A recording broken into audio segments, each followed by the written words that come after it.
முக்கிய செய்திகள்.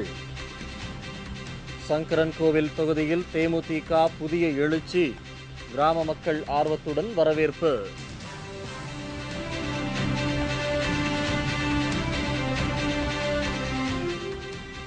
உத்தரகாண்ட் மாநிலத்தில் காங்கிரஸ் ஆட்சி அமைக்க முயற்சி, ஆளுநருடன் சந்திப்பு.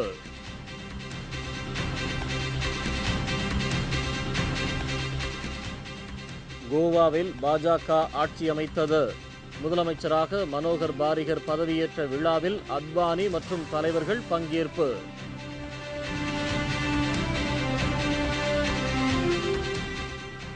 அதிமுக ஆட்சியில் அரசு கோப்புகள் தேக்கம், மக்கள் நலப் பணிகள் முடங்கின.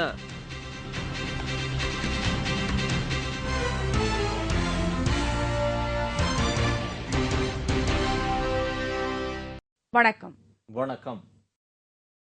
விரிவான செய்திகள்.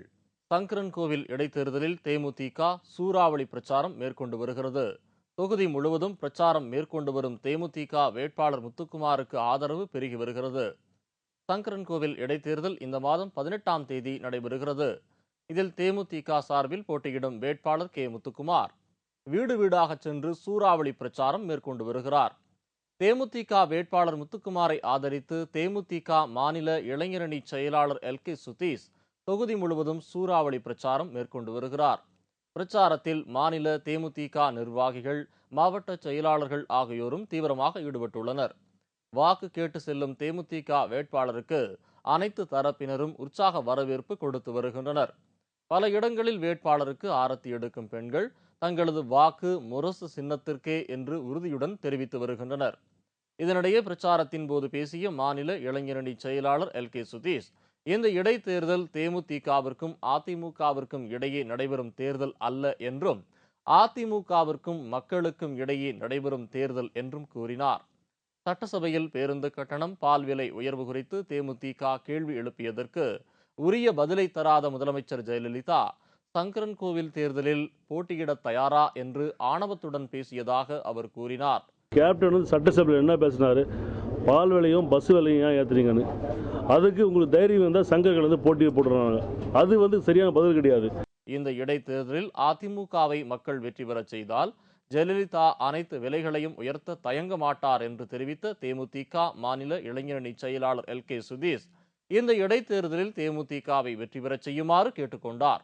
முதல்ல மக்கள் வந்து பதில் தர தயாராகாங்க. அவங்க வந்து கண்டிப்பாக இங்கே ஜெயிச்சாக விலைவாசியை வந்து யாரும் தடுக்கவே முடியாது.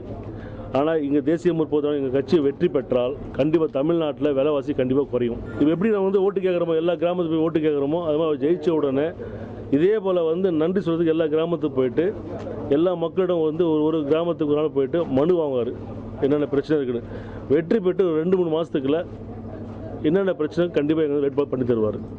இதற்கிடையே வரும் 11ஆம் தேதி முதல் சங்கரன்கோவில் தொகுதியில் கேப்டன் விஜயகாந்த் மற்றும் திருமதி பிரேமலதா விஜயகாந்த் ஆகியோர் தேமுதிக வேட்பாளரை ஆதரித்து பிரச்சாரம் மேற்கொள்ள உள்ளதால் தேமுதிகவின் வெற்றி வாய்ப்பு பிரகாசமாக உள்ளது. உத்தரகாண்ட் மாநிலத்தில் அமைச்சரவை அமைக்க காங்கிரஸ் உரிமை கோருகிறது. உத்தரகாண்ட் மாநில சட்டப்பேரவை தேர்தலில் காங்கிரஸ் 32 தொகுதிகளிலும், பாஜக 31 தொகுதியிலும், இதர கட்சிகள் 4 தொகுதியிலும், சுயேட்சைகள் 3 தொகுதியிலும் வெற்றி பெற்றுள்ளனர். தனித்து ஆட்சி அமைக்க 36 உறுப்பினர்கள் தேவை என்பதால் அங்கு காங்கிரஸ், பாஜக இடையே யார் ஆட்சியை பிடிப்பது என்பதில் இழுபறி நிலை காணப்பட்டது. ஏற்கனவே காங்கிரஸ் கட்சிக்கு சுயேட்சை உறுப்பினர்கள் 3 பேர் ஆதரவு அளிப்பதாக கூறி வந்துள்ள நிலையில் உத்தரகாண்ட் கிராந்தி தளம் கட்சி சார்பில் வெற்றி பெற்றுள்ள ஒரு உறுப்பினரும் காங்கிரஸ் கட்சி ஆட்சி அமைக்க ஆதரவு தருவதாக இன்று அறிவித்துள்ளனர். இதையடுத்து உத்தரகாண்ட் சட்டப்பேரவையில் காங்கிரசின் பலம் 36ஆக உயர்ந்துள்ளது. இதைத் தொடர்ந்து காங்கிரஸ் கட்சி ஆட்சி அமைக்க தற்போது போதிய ஆதரவு கிடைத்துவிட்டது. எனவே காங்கிரஸ் கட்சி சட்டமன்ற உறுப்பினர்கள் ஆளுநர் மார்கரெட் ஆல்வாவை சந்தித்து தங்கள் கட்சி ஆட்சி அமைக்க போதிய உறுப்பினர்கள் உள்ளதால் தங்களை ஆட்சி அமைக்க அழைக்குமாறு வலியுறுத்தியுள்ளனர். இது தொடர்பாக செய்தியாளர்களை சந்தித்த காங்கிரஸ் சட்டமன்ற உறுப்பினர் ஹரக் சிங் ரவாத், ஆட்சி அமைக்க தேவையான பலம் தங்கள் கட்சிக்கு கிடைத்துவிட்டது என்றும், எனவே ஆளுநரை தாங்கள் சந்தித்து ஆட்சி அமைக்க உரிமை கோர உள்ளதாகவும் தெரிவித்தார்.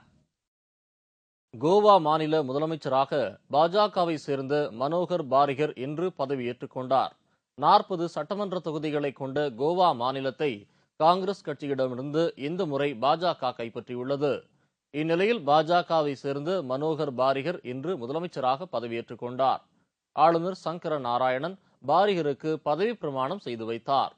பதவியேற்பு நிகழ்ச்சி கோவா தலைநகர் பனாஜியில் உள்ள கோவா விளையாட்டு ஆணைய மைதானத்தில் நடைபெற்றது. பாஜக மூத்த தலைவர் LK அத்வானி, சுஷ்மா சுவராஜ் உள்ளிட்டோர் இந்த பதவியேற்பு நிகழ்ச்சியில் பங்கேற்று முதலமைச்சராக பதவியேற்ற மனோகர் பாரிகருக்கு வாழ்த்து தெரிவித்தனர். உத்தரகாண்ட் மாநிலத்தில் அமைச்சரவை அமைக்க காங்கிரஸ் உரிமை கோருகிறது. உத்தரகாண்ட் மாநில சட்டப்பேரவைத் தேர்தலில் காங்கிரஸ் 32 தொகுதிகளிலும், பாஜக 31 தொகுதியிலும், இதர கட்சிகள் 4 தொகுதியிலும், சுயேட்சைகள் 3 தொகுதியிலும் வெற்றி பெற்றுள்ளனர்.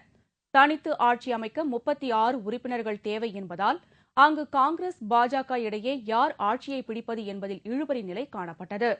ஏற்கனவே காங்கிரஸ் கட்சிக்கு சுயேட்சை உறுப்பினர்கள் 3 பேர் ஆதரவு அளிப்பதாக கூறி வந்துள்ள நிலையில் உத்தரகாண்ட் கிராந்தி தளம் கட்சி சார்பில் வெற்றி பெற்றுள்ள ஒரு உறுப்பினரும் காங்கிரஸ் கட்சி ஆட்சி அமைக்க ஆதரவு தருவதாக இன்று அறிவித்துள்ளனர்.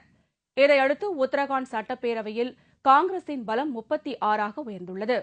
இதைத் தொடர்ந்து காங்கிரஸ் கட்சி ஆட்சி அமைக்க தற்போது போதிய ஆதரவு கிடைத்துவிட்டது.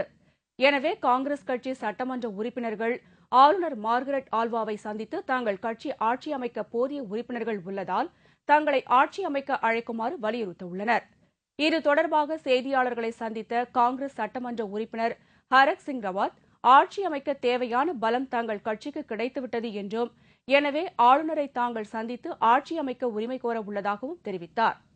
राज्यपाल जी का हमने समय लिया है 12 बजे और 12 बजे हम राज्यपाल जी से मिलेंगे और आज जो हमारे निर्दलीय विधायक हैं और इक्विटी के विधायक भी हमारे साथ होंगे और हम पूर्ण बहुमत का जो आंकड़ा है 36 का वो हमारे साथ है और हम सरकार बनाने का के लिए महामहिम राज्यपाल.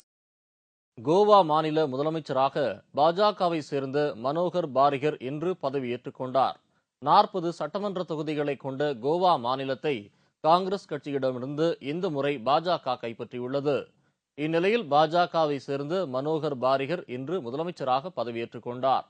ஆளுநர் சங்கர நாராயணன் பாரிகருக்கு பதவி பிரமாணம் செய்து வைத்தார். பதவியேற்பு நிகழ்ச்சி கோவா தலைநகர் பனாஜியில் உள்ள கோவா விளையாட்டு ஆணைய மைதானத்தில் நடைபெற்றது. பாஜக மூத்த தலைவர் LK அத்வானி, சுஷ்மா சுவராஜ் உள்ளிட்டோர் இந்த பதவியேற்பு நிகழ்ச்சியில் பங்கேற்று முதலமைச்சராக பதவியேற்ற மனோகர் பாரிகருக்கு வாழ்த்து தெரிவித்தனர். அதிமுக ஆட்சிக்கு வந்தது முதல் முக்கியமான பல கோப்புகள் பைசல் செய்யப்படாமல் முடங்கி கிடக்கின்றன. ஜெயலலிதா ஆட்சிக்கு வந்தாலே அரசாங்கத்தை ஒரு விளையாட்டுப் பொருளாக கருதி தனது இஷ்டத்திற்கு மந்திரிகளை மாற்றுவதும், படித்த உயர் அதிகாரிகளை பியூன்களைப் போல பந்தாடுவதும் வழக்கமாக நடைபெறுகிற காரியமாகும். வேண்டாதவர்களாக இருந்தவர்களை பழிவாங்குவதற்கு போலீஸை சர்வசாதாரணமாக ஜெயலலிதா பயன்படுத்துகிறார். மாநில அரசை ஒரு பஞ்சாயத்தை விட கேவலமாக நினைத்து அவர் செயல்படுவது வாடிக்கை. அது மட்டுமல்ல, அரசாங்க பணிகளை நிறைவேற்றி மக்களுக்கான திட்டங்களை செயல்படுத்துவதிலும் மெத்தன போக்கிலேயே ஜெயலலிதா விளையாட்டாக இருப்பதாக அதிகாரிகள் அடிக்கடி சொல்வதுண்டு. உதாரணமாக தூத்துக்குடி, எண்ணூர் உள்ளிட்ட அனல் மின் நிலையங்கள் உற்பத்தி திறனை விட மிக குறைந்த அளவே மின்சாரத்தை உற்பத்தி செய்கின்றன. இதேபோல் மேட்டூர், குந்தா மின் நிலையங்களிலும் உற்பத்தி குறைந்து தள்ளாடுகின்றன. இவற்றையெல்லாம் சீர்படுத்துவதற்கான திட்டங்கள் தயாரிக்கப்பட்டு அவற்றின் கோப்புகள் முதலமைச்சருக்கு அனுப்பப்பட்டுள்ளன. இப்படி ஒரு கோப்பு வந்திருப்பதே ஜெயலலிதாவிற்கு தெரியாது. நீதிமன்ற தீர்ப்புகள் குறித்த கோப்புகளை கூட ஜெயலலிதா பார்ப்பதில்லை. உதாரணமாக, மக்கள் நல பணியாளர்களை மீண்டும் பணியமர்த்த வேண்டும் என்று உயர்நீதிமன்றம் உத்தரவிட்டிருந்தது. அது பற்றிய கோப்பு ஜெயலலிதாவின் பார்வைக்கு அனுப்பப்பட்டதாகவும், ஆனால் அதை ஜெயலலிதா பார்த்து இன்னும் பணி வழங்க ஆணை பிறப்பிக்கவில்லை என்றும் அதிகாரிகள் வருத்தத்துடன் தெரிவிக்கிறார்கள். கடுமையான வெயிலால் தமிழகமெங்கும் குடிநீர் பஞ்சம் நிலவுகிறது. குடிநீர் பம்பு செட்டுகளை இயக்க மின்சாரம் கிடையாது. தமிழக மக்கள் தவித்துக் கொண்டிருக்கிறார்கள்.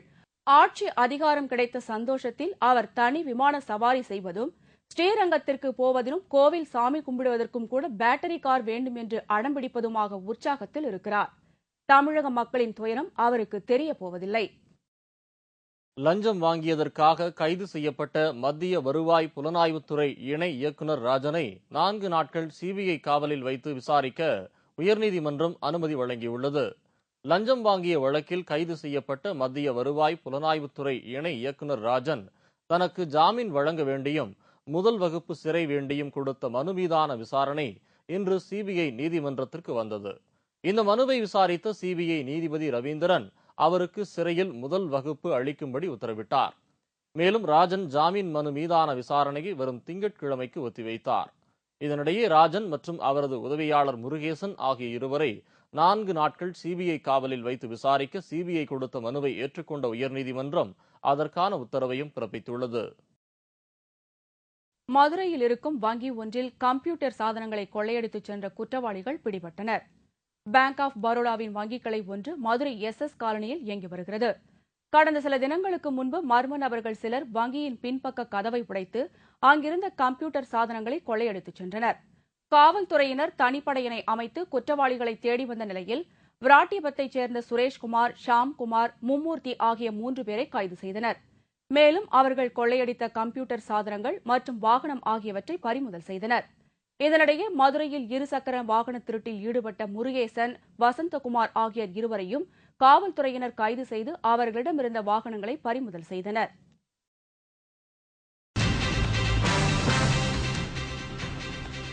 வேலூரில் பயங்கர தீ, டயர்கள் இருந்த கிடங்கு எரிந்து சாம்பலானது.